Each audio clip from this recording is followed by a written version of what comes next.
New guitar day, and today I'll show you my used PRS Silver Sky in Dragon Fruit.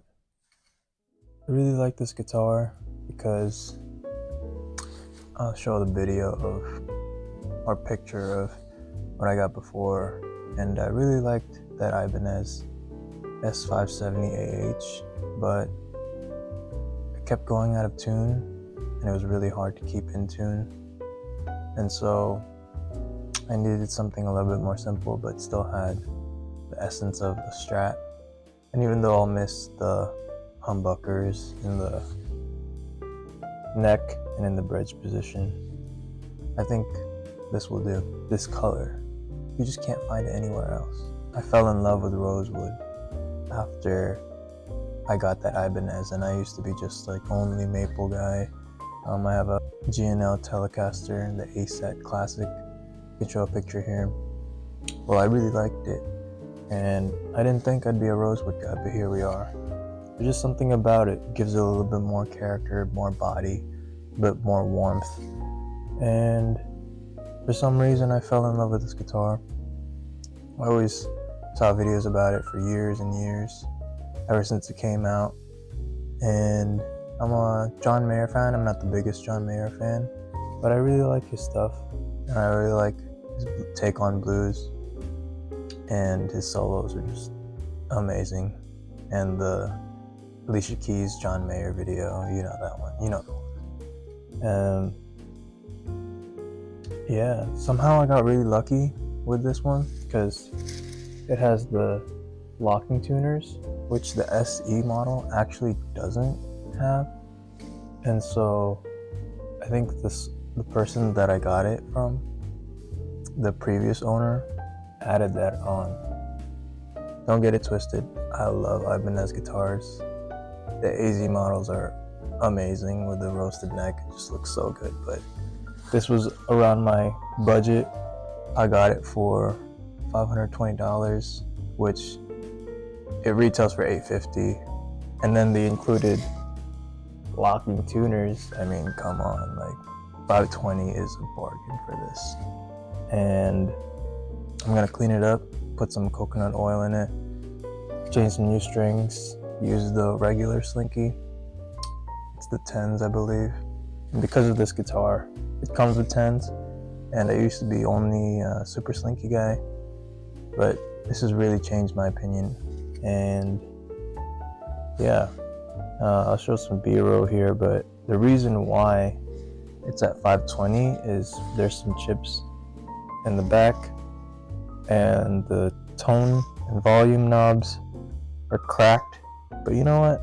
I'm okay with that. It's all part of it. It's all part of the game, and you can easily change it out. And the check, the little crack in the back, I'm okay with that. It's part of first part of reliking it, right? Yeah, looking forward to make some videos about this guitar and possibly compare it with my A-Set Classic. Yeah, it's just a beautiful guitar.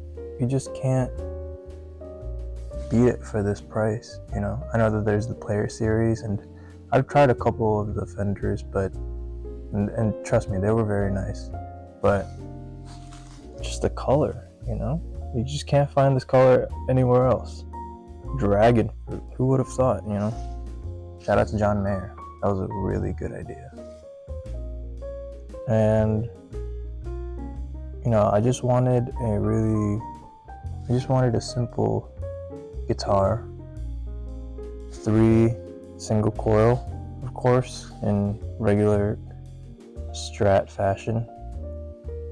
And I wish there was a humbucker in there somehow, either in the bridge or in the neck, but can't always get what you want.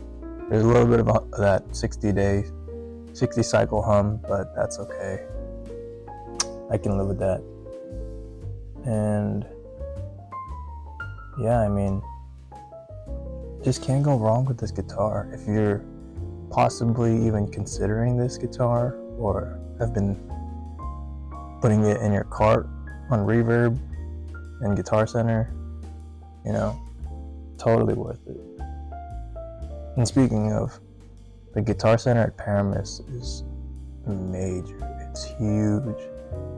I would highly recommend going out there, and shout out to those guys that helped me out, even though it took me about 3 hours. I learned a very harsh but needed lesson of keeping receipts for things that you might want to return or exchange for, because without the receipt it makes things a lot more difficult. So it took a 3-hour process, and on top of that, my mom decided to switch to T-Mobile on the same day, so I couldn't even contact the other Guitar Center for trying to get a receipt, and so I couldn't call at all. It was a very frustrating day. I drove an hour. The drive back was an hour 30. It was a very long day, but very well worth it. And although this guitar has some dings, some scratches, I think it's part of it.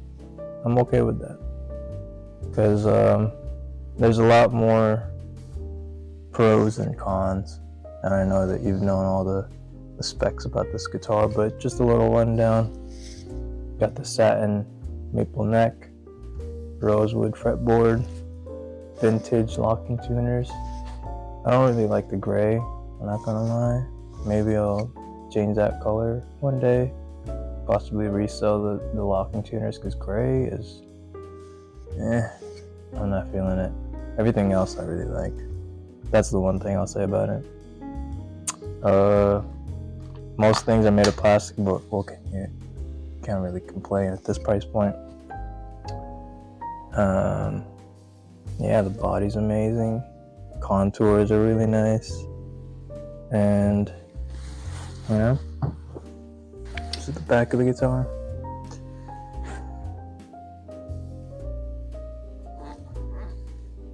I took the back plate off because that's what John Mayer and Jimi Hendrix does, so for some reason they said it helps with the resonance so that there's no plastic. I'll listen to them, I guess.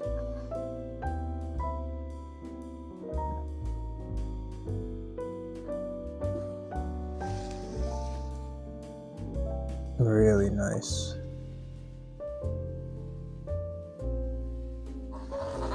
Of course, you got the John Mayer SE right there.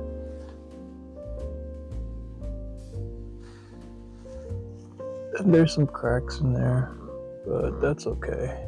A little bit of crack right there. That's okay. Came with the tremolo, which I'm happy with. Also came with a gig bag, so I'm happy with that. I don't have to be carrying this around whenever I play with it live. So yeah, it came with these tuners, the locking tuners. Came with these locking tuners, and it's not usually supposed to have that. I'm really happy with it. And the serial number is supposed to be for 2020, I believe. It's you can tell by the CTI D6. That's the first 5 digits. And yeah, really, really solid. Like, I love it so much. Can't wait to make contact out of it. Just so pretty, so different, you know? Of course, with the bird inlay.